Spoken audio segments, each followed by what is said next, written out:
नमस्कार विद्यार्थियों, आज हम सर्वेश्वर दयाल सक्सेना द्वारा रचित कविता शाम एक किसान का सारांश करते हुए समझते हुए प्रश्नोत्तर करेंगे। सर्वेश्वर दयाल सक्सेना जी ने अपनी कविता शाम एक किसान में शाम के समय का बड़ा ही मनोहर वर्णन किया है। शाम का प्राकृतिक दृश्य बहुत ही सुंदर है। इस दौरान पहाड़ बैठे हुए किसी किसान जैसा दिखाई देता है। आकाश उसके माथे पर बंधे एक साफे की तरह दिख रहा है। पहाड़ के नीचे नदी बह रही है जो कि किसान के पैरों पर पड़ी चादर सी लग रही है। पलाश के पेड़ों पर खिले फूल, लाल रंग के फूल किसी अंगीठी पर रखे अंगारों की तरह दिख रहे हैं। फिर पूर्व दिशा में गहराता अंधेरा पेड़ों के झुंड जैसा लगता है।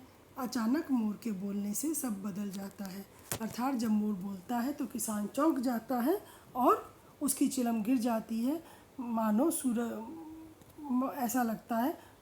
अर्थात उस समय में सूरज डूब जाता है और शाम ढल जाती है। यहाँ पर उन्होंने शाम का पूरा मानवीकरण किया है। अब हम इसके प्रश्नोत्तर भी कर लेते हैं। कौन किस रूप में बैठा है? उत्तर: पहाड़ एक किसान के रूप में बैठा है। उसने सिर पर साफा बांध रखा है। वह चिलम पी रहा है और घुटने टेके हुए, मतलब घुटने टेक कर वो बैठा है। ख: जंगल में खिले पलाश के फूल कैसे प्रतीत होते हैं? जंगल में खिले फूल जलती अंगीठी की भांति प्रतीत होते हैं। ग: अंधकार दूर सिमटा कैसा लग रहा है?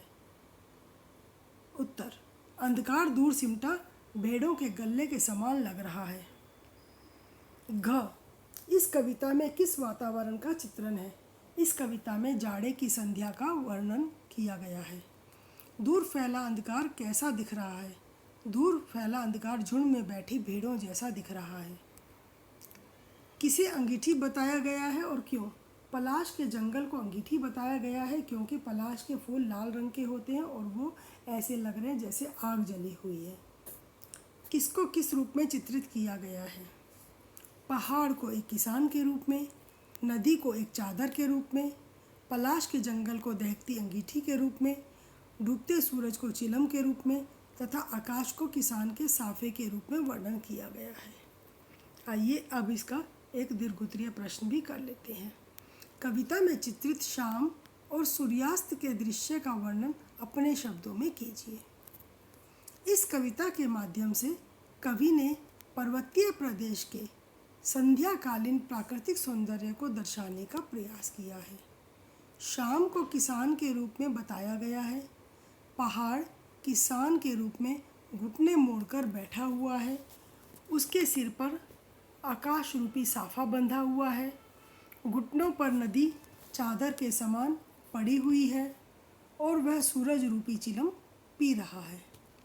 साथ ही पलाश के जंगल दहकती हुई अंगीठी के समान प्रतीत होते हैं। दूर पूर्व में जहाँ सूरज के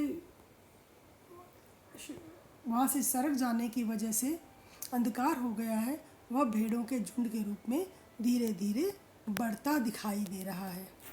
उसी समय मोर की आवाज़ आती है, जैसे कोई कह रहा हो, सुनते हो, और उसकी आवाज़ से लगता है शाम रूपी किसान हड़बड़ाकर उठ जाता है, जिससे चिलम उलट जाती है।